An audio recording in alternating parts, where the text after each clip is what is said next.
Welcome to our channel. నేను మీ Venkat. AP film development corporation చైర్మన్గా ఏఎం రత్నం గారి పేరుని ముఖ్యమంత్రి చంద్రబాబు గారికి ప్రతిపాదించినట్టు పవన్ కళ్యాణ్ చెప్పారు. దీని గురించి మనతో పాటు మాట్లాడడానికి ప్రొడ్యూసర్ నటకుమార్ గారు ఉన్నారు. సార్ నమస్తే. నమస్తే sir. AP film development corporation చైర్మన్గా ఏఎం రత్నం గారి పేరు ముఖ్యమంత్రి చంద్రబాబు గారి దగ్గర ప్రతిపాదించినట్టు పవన్ కళ్యాణ్ గారు చెప్పడం జరిగింది. సినిమా ఇండస్ట్రీకి చాలా సేవలు చేశారని చెప్పారు. దీన్ని ఎలా చూడొచ్చు? పవన్ కళ్యాణ్ గారు సిఫార్సు చేసిన మాట వాస్తవమే, చంద్రబాబు నాయుడు గారికి చెప్పడం మాత్రం వాస్తవమే. సిఫార్సు అంటే ఈయన ఆల్రెడీ సినిమా ఇండస్ట్రీలో ఎప్పటి నుంచో ఉన్నారు కనుక ఏఎం రత్నం గారు ఎఫ్డిసి చైర్మన్ గా ఏమైనా అవకాశం ఉంటే చూడండి అని చెప్పి ఆయన సిఫార్సు చేశారు. రైట్, ఆయన చేయడం అంతటో తప్పగా లేదు.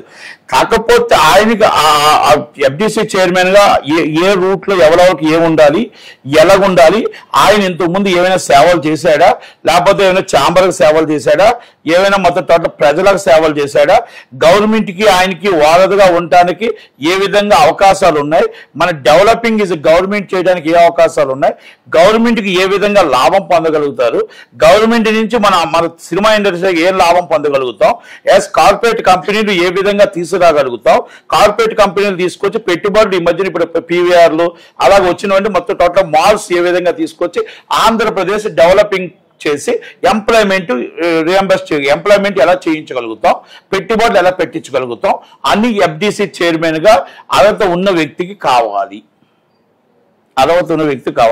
ఓకే, ఆయన సిఫార్సు చేసిన దాంట్లో తప్పులేదు పవన్ కళ్యాణ్ గారు. కానీ పవన్ కళ్యాణ్ గారు చేసిన వ్యక్తి తమిళనాడు వ్యక్తి. ఆయన తమిళనాడులో ట్యాక్స్ కడుతున్నాడు. మన సొమ్ము ఇప్పుడు ఇక్కడ హరిహర వీరమల్ల అయినా ఏవైనా సరే ట్యాక్స్ అనేది అక్కడికి వెళ్తుంది. ఆధార్ కార్డు ఇస్ తమిళనాడు అంటే ఆయన ఆల్రెడీ మొత్తం టోటల్గా సినిమాలు తీసిన కూడా తమిళనాడే. ఇక్కడ ఆయన ఛాంబర్ ప్రెసిడెంట్ గా తెలుగు ఛాంబర్ ప్రెసిడెంట్ అని చేస్తున్నాడు. Sorry, AP film chamber not recognised by Telugu film chamber of commerce and Telugu film producer council, AP film federation. ఈ మూడే recognised by south Indian film chamber. కనుక మనం ఏ వ్యక్తికి ఇవ్వాలన్నా ఆంధ్రప్రదేశ్ లో ఓటు హక్కు ఉన్న వ్యక్తికి, ఆంధ్రప్రదేశ్ లో మనకి డెవలపింగ్ ఉన్న వ్యక్తికి, సినిమా ఇండస్ట్రీలో ఉన్న వ్యక్తికి ఒక ఎగ్జిబిటర్కి ఇవ్వచ్చు, డిస్ట్రిబ్యూటర్కి ఇవ్వచ్చు, ప్రొడ్యూసర్కి ఇవ్వచ్చు, స్టూడియో ఓనర్కి ఇవ్వచ్చు, సినిమాతో అనుబంధం ఉన్న ఎవరికైనా ఇవ్వచ్చు. నేను ఆశించా లోకేష్ బాబు గారిని అడగటానికి, దుర్గేష్ గారిని అడగడానికి, పవన్ కళ్యాణ్ గారిని అడగడానికి అందరికీ రిక్వెస్ట్ చేసుకున్నా.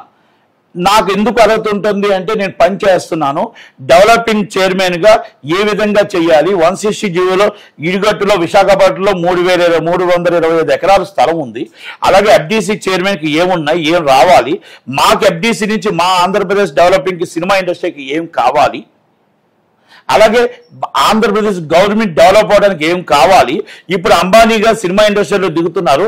ఆ అంబానీ గారు పెట్టుబడులు ఏమైనా సినిమా ఇండస్ట్రీకి వస్తే విశాఖపట్నం డెవలప్ అవ్వాలా, రాజమండ్రి డెవలప్ అవ్వాలా, విజయవాడ డెవలప్ అవ్వాలా, తిరుపతి డెవలప్ అవ్వాలా, మదనపల్లి డెవలప్ అవ్వాలా.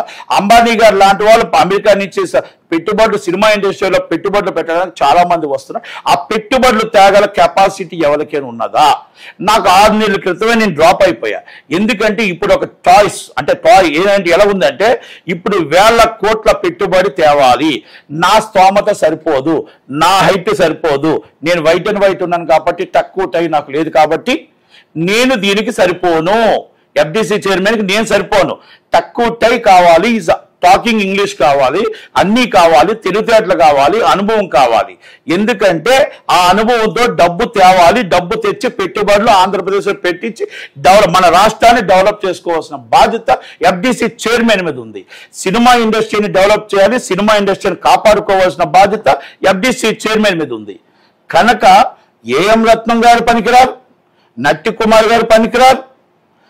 దానికి తగ్గట్టు పెద్దవాళ్ళు ఎవరైనా ఎఫ్డిసి చైర్మన్ గా వారధిగా ఉండాలి. ఎవరుంటే బెస్ట్? నాకు కేఎల్ నారాయణ గారు ఉంటే మంచిదని నేను అన్నా. ఇది నేను సజెషన్ ఎందుకు చేశానంటే ఒక పారిశ్రామికవేత్త, ఒక బిజినెస్ మ్యాన్. ఇప్పుడు దాకా మాకు 20 సంవత్సరాల నుంచి చైర్మన్ గా, ఆయన ట్రిబ్యునల్ చైర్మన్ గా, ఎన్నో చైర్మన్ గా, అధ్యక్షుడిగా మాకు చేశాడు. ఎటు సపోర్ట్ చేయకుండా నీతి నిజాయితీగా ఉన్న వ్యక్తి.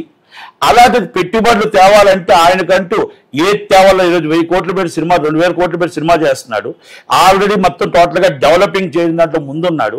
అలాంటి వ్యక్తి ఏవైనా సరే ఆయన బొంబాయి నుంచి కానీ ఇప్పుడు రావాల్సిన పెట్టుబడులు కానీ ఇవన్నీ కూడా సినిమా ఇండస్ట్రీకి పెట్టుబడులు ఆంధ్రప్రదేశ్ డెవలపింగ్కి చేయగలుగుతారు అనేది నేను రికమెండెడ్ బై ఆయన కానీ లేదా ఆశేష్ గిరిరావు గారు కానీ ఇప్పుడున్న సమయంలో పెద్దవాళ్ళు ఎవరో ఒకరు ఉండాలి.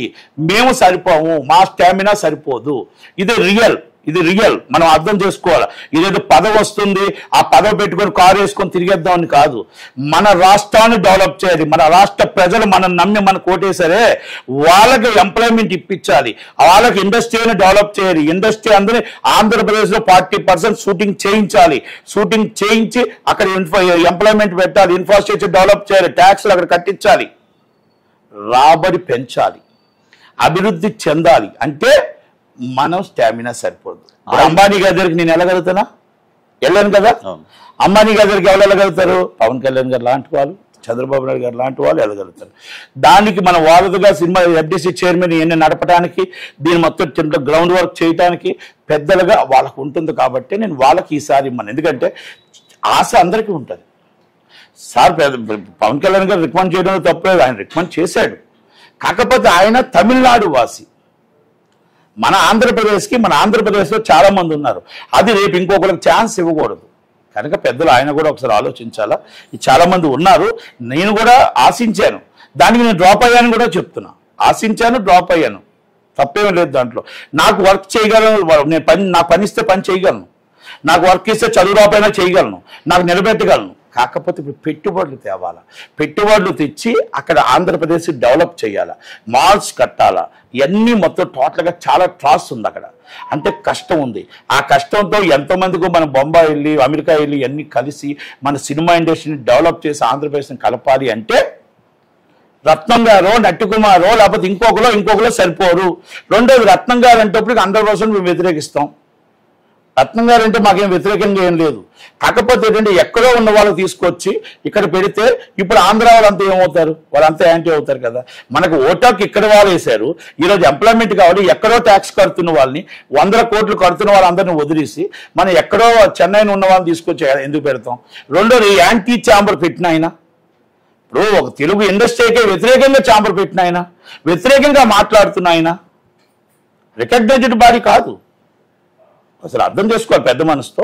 ఓకే, ఇవన్నీ కూడా సార్కి తెలియదు, పవన్ కళ్యాణ్ గారికి అన్నీ కూడా ఐడియా లేదు. కాబట్టి ఒకసారి ఆయన మీ ద్వారా తెలియపరుస్తున్నాను. ఎట్టి పరిస్థితుల్లో ఆ రికమెండేషన్ చేసింది వాస్తవం, రైట్. నిర్ణయం చంద్రబాబు నాయుడు గారి మీద ఉంది. మా నిర్ణయం మేము చెప్పాం. నిర్ణయం అంతా పెద్ద చంద్రబాబు నాయుడు గారి పార్టీ మీద నిర్ణయం ఉంటుంది. ఆ అవగాహన మేము చెప్పడమే మా ధర్మం, అంతే. డెవలప్ అవ్వాలనేది, ఇండస్ట్రీ డెవలప్ అవ్వాలి, గవర్నమెంట్ డెవలప్ అవ్వాలనేది మా కోరిక తప్ప ఎవరి మీద మాకేం కోపం లేదు, ఎవరి మీద ఏం లేదు. పవన్ కళ్యాణ్ గారి మాట ఆయన బట్టిగా ఆయన రికమెండ్ చేశాడు, ఆయన రైట్ ఆయనకి. కనుక ఆయన మంచి వ్యక్తి కాబట్టి, మంచి వ్యక్తి కాదని నేను చెప్పట్లే. కాకపోతే తమిళనాడు వాళ్ళని తీసుకొస్తే ఇక్కడ ఆంధ్రప్రదేశ్ అంటే అంతకన్నా ఎవరు లేదా, అంటే డెవలప్ చేయలేదా అన్న ఒక ఫీలింగ్ వస్తుంది. ఎందుకంటే ఇక్కడ చాలా పెద్ద పెద్ద సినిమాలు తీస్తున్నారు. ఎందుకంటే ఎప్పుడో ఆమాస్కి పున్నానికి ఆయన సినిమా తీస్తాడు, కానీ ఇప్పుడు చాలా పెద్ద సినిమాలు తీస్తున్నారు. ఇవన్నీ ఉన్నాయి. ఆయన కొంచెం ప్రాబ్లమ్స్లో ఉన్నాడు. జనాలు ఏమనుకుంటారంటే పవన్ కళ్యాణ్ గారు చెప్పింది ఒకటైతే వేరే విధంగా అనుకుంటారు. ఇక్కడ పవన్ కళ్యాణ్ గారు మంచి హృదయంతో, మంచి ఆలోచనతో చెప్పారు, కానీ ప్రతిపక్షాలు అలాగ అనుకోరు. ఆయన సినిమా తీశాడు కాబట్టి, ఆయన సినిమా మొత్తం టోటల్గా అప్పులు ఉన్నాయి కాబట్టి ఈ సినిమా రిలీజ్ కోసం చెప్పారా అని అన్న ఫీలింగ్కి ప్రతిపక్షం వస్తుంది. ఆ ఛాన్స్ మనం ఇవ్వకూడదు. కాబట్టి దయచేసి పవన్ కళ్యాణ్ గారిని ఒకసారి ఆలోచించమని రిక్వెస్ట్ చేస్తాను. Thank you very much.